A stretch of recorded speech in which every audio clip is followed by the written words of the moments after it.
You know, Robert Rauschenberg, when he was seen coming back, carrying a lot of fiberglass insulation, a tire, a stuffed goat, was asked what he'd been doing, and he said that I was going out buying environment. And, you know, language seems like that for you, and by now it seems uncanny how many strands of language, commercial and otherwise, have been plied or twined into this book. Do you go out and buy environment? I absorb it. I do go out and, you know, I can spend 20 minutes on the subway in New York and feel a kind of electricity moving through my body and mind. You stand on the subway platform under 14th Street and you see every face and hear every voice and every language. It's something I tend to take home with me. And in addition, I think I have a curious kind of audio-visual relationship with the page, with words on the page. And one reason I use an old manual typewriter is because I tend to depend on the sensuous feeling of my fingers hitting the keys, of the hammers hitting the page, and then the sense of visual correspondences between letter shapes, between letters in a given word, between words in a given sentence. I've always heard the beat of a sentence. I've heard rhythms. But it's only recently that I've become aware of this visual element in my work. It's almost as though I'm, at some level, I'm engaged in an appreciation of abstract sculpture. And I sometimes put words together instinctively, as if they were, in fact, two abstract units that have a visual correspondence. And just recently, 2 or 3 weeks ago, I was reading the afterword to a translation of the Odyssey. It's the Robert Fitzgerald translation.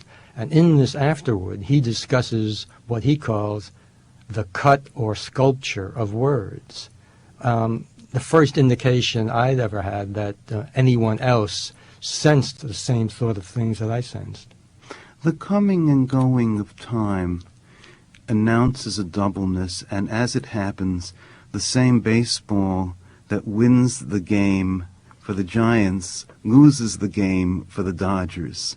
And some of the people want the ball because it represents miracle and triumph, and others because it represents loss, or at least they have a feeling that they want it for this reason. And this kind of doubleness, you speak in the book of the punishment that pop culture exacts on the people who love it too much. And I wondered if you could talk about that. Well, this novel is about conflict on a number of levels. Conflict between nations, between races, between men and women. It's also, in an important way, about the mystery of loss, about the durability of loss, its character-defining elements, and the way in which some men and women cannot ever get out from under it. It's as though they have found their fate, their destiny. And this is something that happens to the book's main character, Nick Shea, whose father disappears when he's 11 years old, and who eventually spends a great deal of money for the baseball in question, not because it represents a moment of triumph, but because it suggests to him the mystery of loss. It's a commemorative object, in some people's view, for all the wrong reasons, but not from his point of view. The book seems to have two art gods, so to speak. One is Eisenstein, who seems to be the god of juxtaposition and editing, and the other is Lenny Bruce, who seems to be the god of hyperbole and language as object, you know. And I wondered, were they so much of the book is about placing one thing next to another, as you say, a close-up next to a panoramic shot. The book seems to move according to, on the one hand, editing rhythms, and on the other hand, verbal rhythms.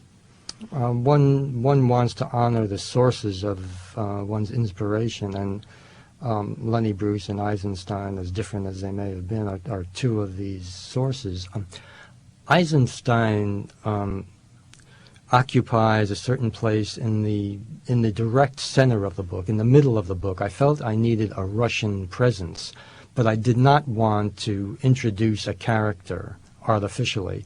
And so I introduced a movie, the lost film of Sergei Eisenstein, called Unterwelt. This movie, as it turns out, has tentacles that reach toward the beginning of the book, toward the Bruegel painting that appears in the prologue, of a scene of visionary havoc and ruin. And it moves toward the end of the book as well. There is a scene in which young Kazakhstani people, young boys and girls, are shown as victims of radiation, which is a mirroring, a doubling of the Eisenstein movie we see in the middle of the book. Lenny Bruce, I sometimes wonder what would have happened to Lenny Bruce's career if he hadn't died in the mid-1960s. Had the culture changed to such a degree that he'd, in effect, seen his material become a three-dimensional thing in the world around him?